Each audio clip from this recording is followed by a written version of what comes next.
Hello everyone, I'm Prower, and I'm Knuckles the Echidna. Now, we're just gonna get one thing out the way. Guys, don't think of this as us being inactive for a long. Okay, Knuckles, that's enough. Alright. What Knuckles is saying is, guys, don't be thinking of our absence from YouTube as, like a forever thing. It's not gonna be a forever thing. It's just that you see Eggman's reactions will be coming up after this last part, but we don't want to be like spoil you guys with the very first part of the gaming creepypasta with Eggman. So what we're gonna do is, cause guys, Sonic Shelter 459 has school Monday through Friday. So basically, here's the deal.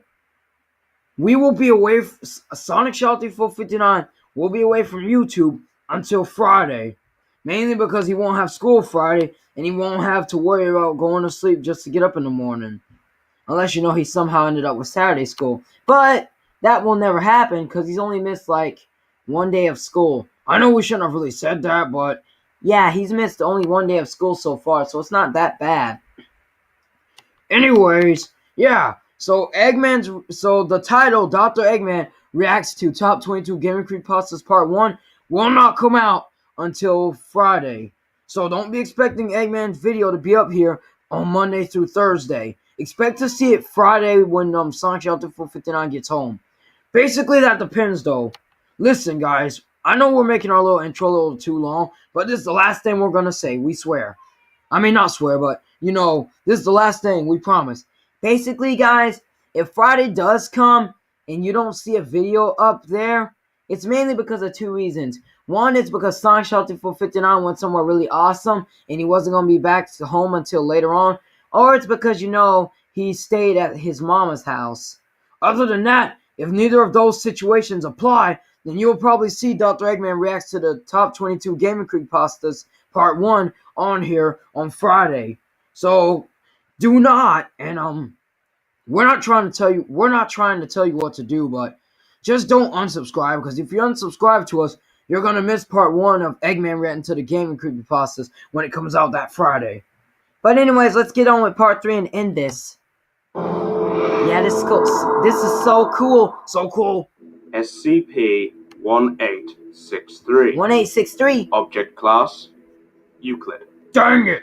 SCP-1863 are two competing soft drinks sold exclusively within the town of Alabama. Oh.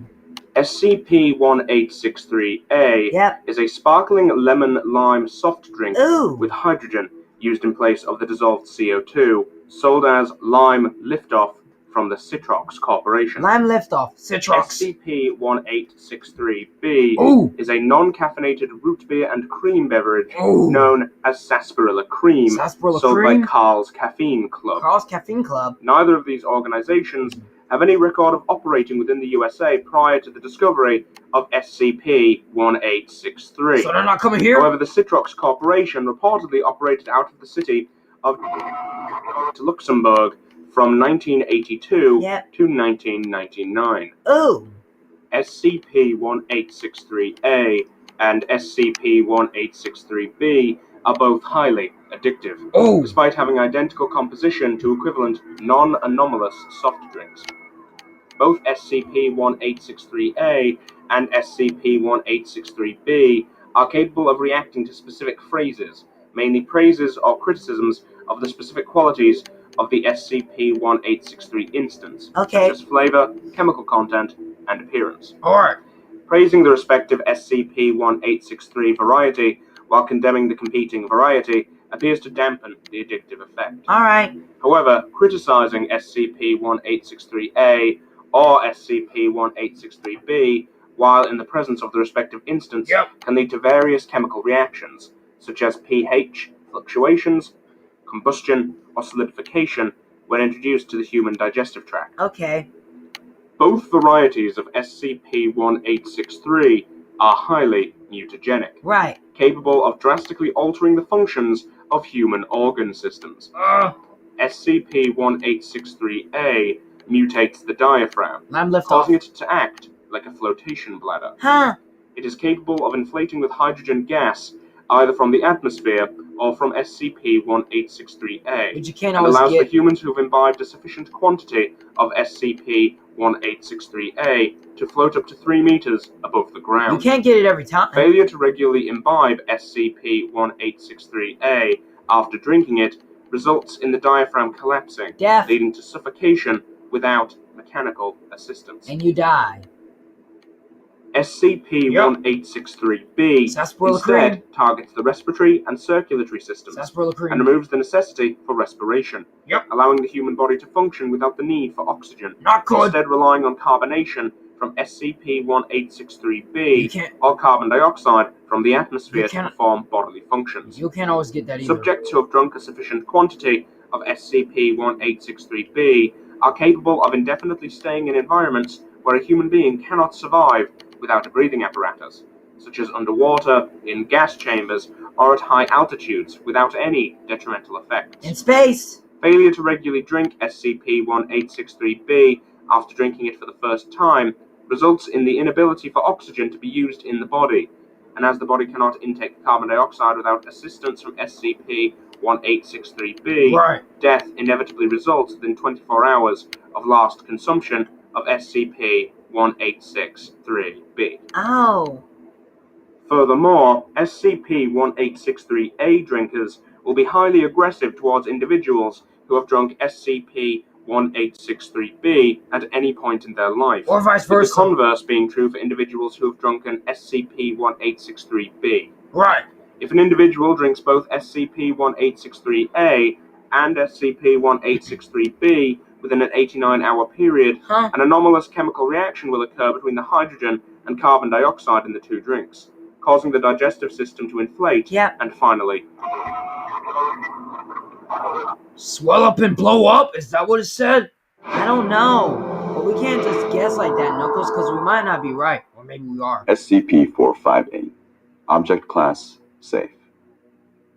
SCP-458 is a large-sized pizza box from Little Caesars of their hot and ready variety. It's made of simple cardboard, measures 25 inches, and weighs about 20 to 20.49 grams, depending on toppings. As a result of the unusual nature of SCP-458, measurement of weight is inconsistent.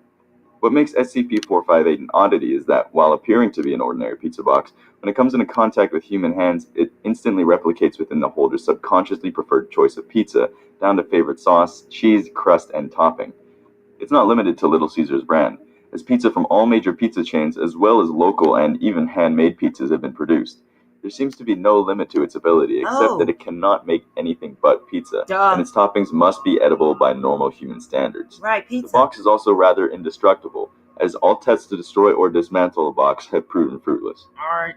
It's assumed that the box is semi-sentient, having at least enough telepathic or empathetic ability to sense what the holder's personal choice regarding pizza are. Awesome. After constant testing showed SCP-458's seemingly infinite power to generate pizza, it has henceforth been placed inside the canteen at Site-17 for free use by personnel. Yay! After its open usage has been allowed, personnel morale has shown to have sharply increased. SCP-458 is considered safe and therefore stored in the staff canteen at Site-17 with no access restrictions required. You hear that Fire Emblem music again, Knuckles? I hear it. But that thing can also make Pizza Hut or Papa John's or any pizza brand. SCP-871. Uh-oh. Object Class Keter. Uh-oh! SCP-871 is a collection of 237 cakes. Why cake? Instances of SCP-871 vary widely in appearance and size, covering the entire range of foods described by humans as cake. Yeah. The smallest observed instance of SCP-871 was a miniature cupcake of a mass of 15 grams. The largest yet observed was a 22-kilogram bonkachin measuring 2 meters in length. When any instance of SCP-871 is consumed by a human or a collection of humans, it is replaced approximately 24 hours afterward with a similar cake. This cake will appear on a flat surface in the vicinity of the location where the previous instance was eaten. Yep. If any of these cakes is substantially damaged through any means other than being eaten by a human, including being eaten by a non-human animal, it will be replaced instantaneously. The mechanism by which instances of SCP-871 are replaced is currently unknown. Yeah. SCP-871's danger originates in the consequences of an instance not being eaten. Any instance of SCP-871 which is not consumed will cause a new cake to be created in its vicinity after 24 hours. Right. While this is similar to its normal replacement behavior, the original instance will continue to exhibit the same properties, replicating if damaged and continuing to replace itself every 24 hours. Right. This behavior has been observed in all cases where more than 10% of the mass of an instance remained unconsumed. As there is no known mechanism for halting SCP-871's replication, any uncontained instances could replicate exponentially, quickly becoming unmanageable. What? No maintainable plans for the containment of more than 20,000 instances of SCP-871 have yet been devised. Whoa! It's estimated that an uncontrolled outbreak originating with a single instance would render the Earth uninhabitable within 80 days. Oh! Each reoccurrence of SCP-871 is maintained within a separate, locked concrete cell on a metal platter, permanently affixed to the surface of an immovable table. Right. Each cell housing reoccurrence of SCP-871 is to be monitored on a 24-hour basis via controlled circuit camera with individual feeds checked every 15 minutes. That was like pizza. Upon creating an instance of SCP-871, 3 Class D personnel are to be escorted by armed guards to its cell, where they are to be sealed in with the instance and induced to consume it. No more than 1 hour may be spent performing this task. In cases where additional motivation is needed, the termination of one of the Class Ds assigned to an instance of SCP-871 is authorized. What? Upon completion of the consumption of an instance, no participants may exit its cell until both they and the room have been thoroughly searched to confirm that no portions remain. Right. The platter, table, and room are cleaned in the preparation of the next instance. Okay. Something else, A-Tails. Now that was a good video. Now, guys, we're going to tell you 2 things. First off, just like at the beginning, what we said, Sonic Shell 3459 will be away from YouTube until Friday. Because, he needs to take a little break from, making videos. Because, he makes videos almost every time per day. Like, he usually uploads, 1 or 2 videos per day. So he's decided to cut it down to Friday, mainly because of Eggman. Because, basically, the reason why he's cutting it down for Eggman is, because, you guys are probably getting overwhelmed with us uploading a video either every day or... No, wait, no. You know what, guys? We've changed our mind. Tomorrow, part 1 will come out. Part 1 of Eggman React to the Game Creepypasta will come out. And you guys are probably wondering, hey, why did you guys just change all of a sudden? Well, because as you guys see on Sonic Shell 3459's channel banner, you see that it says new videos every week, which could normally mean that we'd have a video at some time in one of the weeks. But we mistake the week for every day, so expect tomorrow for Eggman to come out. Alright, no, never mind.